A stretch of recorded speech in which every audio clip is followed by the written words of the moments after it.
Disappointed, frustrated, disheartened, defeated, and whatever else you can find in the thesaurus. That about sums it up. The Braves season is over, once again coming to an end at the hands of the Phillies in the NLDS. This is BPTV. I'm Cory McCartney. That's Grant McAuley. And Grant, most confounding in all this is an offense that was the best in franchise history, one of the most potent across baseball in the last 50 years, all but disappeared in Atlanta, dropping this series 3-1. Yeah, an all-time great offense and not present for the majority of this series. And the Braves, their leads lasted, they were very short-lived, and their opportunities were many, but they just weren't able to find the hits that they needed to turn around a couple of winnable games. I mean, we're going to get into all of it. I know all four were a little bit different, and obviously Game 3 was kind of the outlier of all of this, the one kind of route slugfest blowout win. But this was a winnable series for the Braves, and if their offense had shown up and done anything close to what it was capable of in the regular season, we might be sitting here having a very different discussion. Yeah, after scoring no fewer than 9 runs in any 4-game span during the regular season, they were held to 8 runs in total in the series. And that after tying the all-time single-season home run record, they were out-homered 11-3 by the Phillies as well. I thought it was interesting. Manager Brian Snitker said in the post-game press conference after Game 4, I don't know that we could have done anything any better or been more thorough in what we did in our time off to get us ready to play.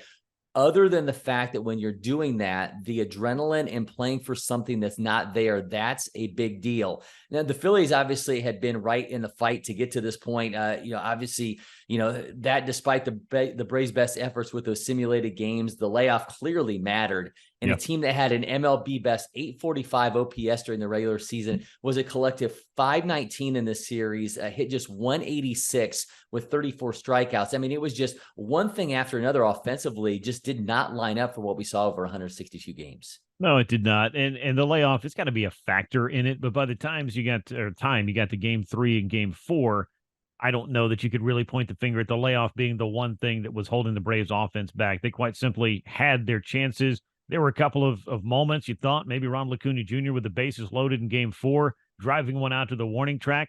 If it goes a little bit further, gets out of the reach of the Philly center fielder. Again, maybe we're sitting here having a different conversation, but it was not to be. But you do look at the 5 days off that the Braves had. They did play the 3 simulated games. Then you play one game, have a day off. Play another game, have a day off. So you have 2 games in 9 days? Is that correct? Is that the right math on that? I mean, that's a tough look for a team and for any team. And I think this is not a coincidence when you look at some of the other top round clubs or the best record clubs that also had that bye, getting out of sync. I don't think there's no leap in logic there, but finding ways to combat that or quite simply having a better approach. I felt like the quality of at bats between the Phillies and the Braves was night and day different. And it was beyond just Game 1. The Braves found a way to win Game 2. They did what they needed to do to make sure that they split after dropping the opener. They needed to go to Philadelphia, find a way to split so they could have that opportunity to keep playing baseball, get back in that rhythm, and have a chance to bring it home. And it just didn't happen. It just felt like we were waiting on that one big moment, that one explosive play to happen for the Braves, the big home run that was going to maybe stem the tide. And it just never really seemed to show up outside of their rally in Game 2, which, again, reminded you who this club was all year long. Well, you mentioned it in Game 4, Ronald Acuna Jr., bases loaded, almost had that moment that could have changed everything. And, at the end of the day, we look at the NL MVP favorite, all but disappearing. He was 2 for 14 in this series, 1 extra base hit. I mean, obviously that after a record-setting regular season. It just wasn't the postseason that anyone expected for baseball's first 40-70 player. During the regular season, he slugged .615 on 4-seam fastballs, had a mere 17.4% whiff rate on that pitch. He absolutely killed 4 seams. He was hitless against the pitch in this series. That's 7 at-bats that ended in 4 seams, including both of his strikeouts. His 2 hits, by the way, both came on sinkers. This was not what anyone was expecting from a guy who just made history over 162 games. No, it didn't look the same for him. It didn't look the same for most Braves hitters not named Austin Riley. That was the one guy who came in and really seemed to be hitting the ball hard. I mean, this postseason's not going to be without strikeouts. I think I expected that rate to go up a little bit because the quality of the pitching that you're going to face and the moment and everything that goes into it, it just seems to be a little bit more plentiful. Even if you've managed to cut down that rate over the course of a long regular season, you're facing the best competition you're going to get on the biggest stage and the biggest moments. And, baseball has a funny way of, creating that drama inside of the game. But no, Ronald Acuna Jr. didn't look like himself. Matt Olson, who hit 54 home runs in the regular season. And it felt like, about a quarter of those could have come at Citizens Bank Park in his career. That was also not a factor. He was kept homerless in this series. And there were a lot of other Braves that you just kept looking down the line, and the extra base hits weren't there. Some singles, some walks, very, very few moments in which this Braves offense really showed its teeth and looked like the club that we watched all season long. And I think that's probably the most baffling statistic when we look back on this. I mean, everybody can say, well, the Braves pitching was going to bite them. Game 3 was, I think, what everybody feared that it could be. It got out of hand, and the Phillies won that game handily. Game 1, though, Spencer Strider gave you a start that made it winnable. Game 4, Spencer Strider gave you a start that made it winnable, and the offense was able to combine for 1 run in Spencer Strider's 2 starts. You certainly can't lay the series at the feet of the Braves' best pitcher in 2023. Yeah, to circle back on that, I mean, Austin Riley, he was abysmal last LDS, hit under 100. He had 6 hits and 17 at-bats, including 2 of the team's 3 homers. Yep. Travis d'Arnaud also gets a home run. Ozzie Albies has 4 hits. Matt Olson, they weren't home runs, but he did have 4 hits in this series. But just largely a frustrating series without question for this Braves offense, and more specifically, its MVP frontrunner, Acuna. But you talk about Spencer Strider, and I think further underscoring the frustrations of this offense is you have Strider throw 12 2/3 innings in 2 games. He strikes out 15, posts a 2.84 ERA, and the Braves dropped both of those starts. And yeah, he had given up 4 home runs, but they were all solo shots. Yeah. If this offense does what it had done all season long, which is averaged close to 6 runs a game, those are both victories. And I think that is the most confounding thing in all this, because a year ago, everything that could have gone wrong went wrong. Strider and Fried combined to allow 11 runs in 2 losses. But outside of Bryce Elder, and you mentioned that, I mean, I think we always thought that start was the one that you looked at if he's going to get a start. Things could teeter in that. But Max Fried allows 3 runs. Strider limits damage. I just thought that by and large, everyone outside of Bryce Elder, the other starters, they held up their end of the bargain. It's just the offense that did. Yeah, and even on a night in which Max Fried was only able to go 4 innings and was charged with 3 runs, you found a way to win the game. And I think you can credit the bullpen for coming in and tossing 5 innings of 1-run ball after that. But it was always going to be on the offense. I mean, 4 games and 8 runs.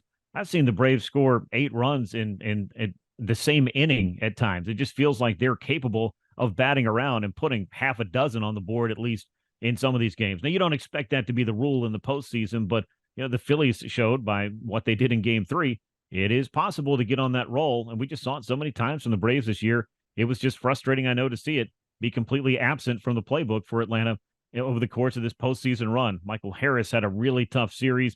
That's 2 in a row for him. I know he made a couple of great plays with the glove, none bigger than the game-saving catch that he had on the warning track in Game 2 to start a double play that ended that one and gave the Braves their only win. But, the moments just didn't seem to be there for the Braves. Austin Riley, he provided 1. Travis d'Arnaud provided 1.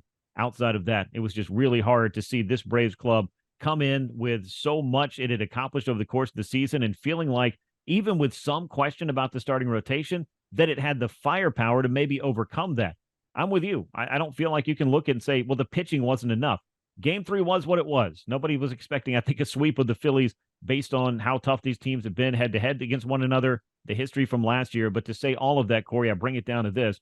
This year definitely stings worse than 2022, because the expectations of what this club did versus what last year's club did, even with the great run to overtake the Mets and win the East, I don't think it's particularly close. This was a team that looked like its destiny was to get to the World Series, and it did not happen.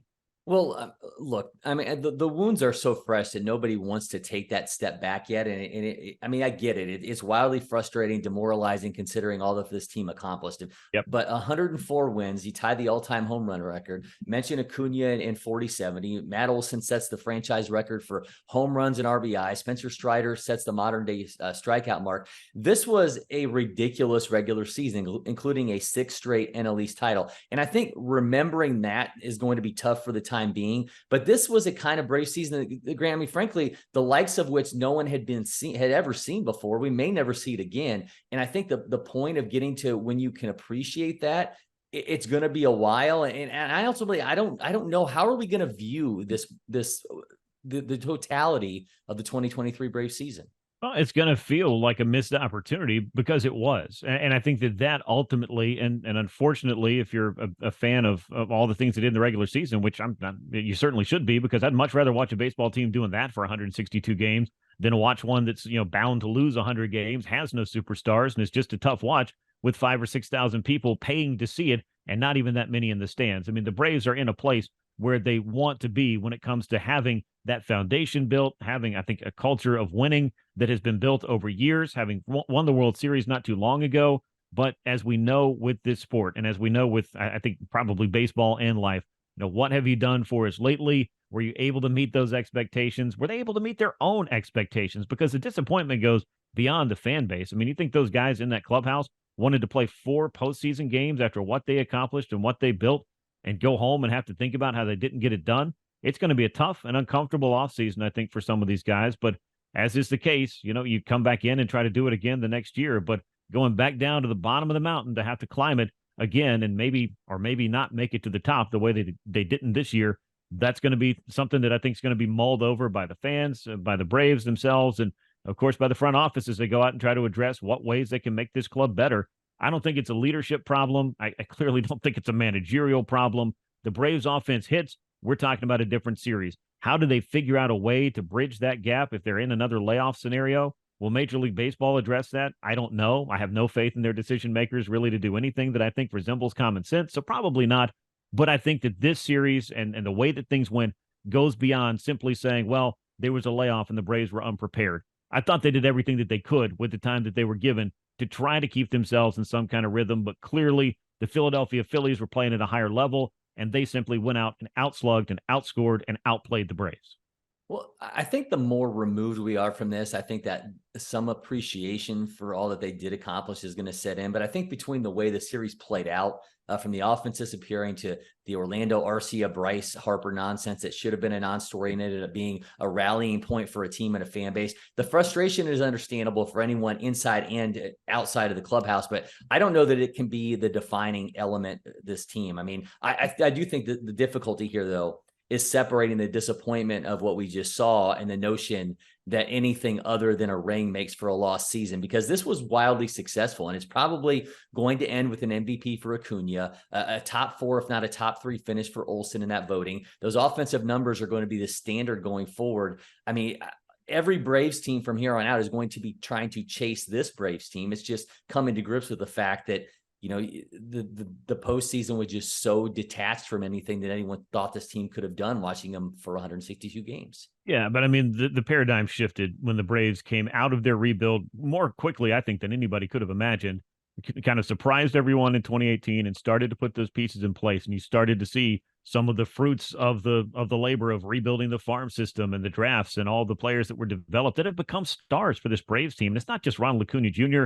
I mean, you look all around, you see, you've got Michael Harris in center field, Austin Riley at third base, Ozzie Albies at second base. Max Fried was the guy that they traded and brought in, Spencer Strider, obviously, and there are more. I mean, AJ Minter, I think, doesn't get mentioned enough for being a big part of the Braves' success in their run of 6 straight division titles and, of course, that World Series. It's just the expectation is much higher now, and you're not going to lower the expectation, or it's not going to take the sting off of the disappointment of not winning the World Series, because as we've talked about all season long, the Braves' expectation when they reported to Northport way back in February was World Series or bust. When you go bust, it's going to take a while, I think, to get over. Now, does that mean you shouldn't enjoy or shouldn't appreciate some of the things that you got to watch over the course of the season? I mean, just go back and listen to my comments again. I'd much rather be watching a baseball team that's capable of getting there and doing those things than one that's nowhere close. But, it's not an either or scenario, and it's not going to take away, again, some of the disappointment and frustration that's going to come with coming up short, because now that the Braves have won the World Series in the not too recent past, there's going to be an expectation that they do it again. And I think that expectation is warranted considering the talent that they have collected and they have on that roster. So to not do it, regardless of how well the other team's playing and some of the other things that always come up in the postseason and the fact that it is so predictably unpredictable, it's just going to be hard to, as they say, walk this one off. This one's going to stick with the Braves for a while, I think. And now the offseason begins far earlier than anyone could have expected. And with it comes the questions as to how the Braves can avoid another early exit next October. We appreciate you sticking with us all season long here on BPTV. It's been an absolute privilege, and we are not done as the Braves head into the long winter ahead. So be sure to stick with us here on BPTV. That means subscribe, turn on notifications, and tell a friend to keep this thing growing. Until next time, I'm Cory McCartney. He's Grant McAuley, and we'll see you soon, Braves Country.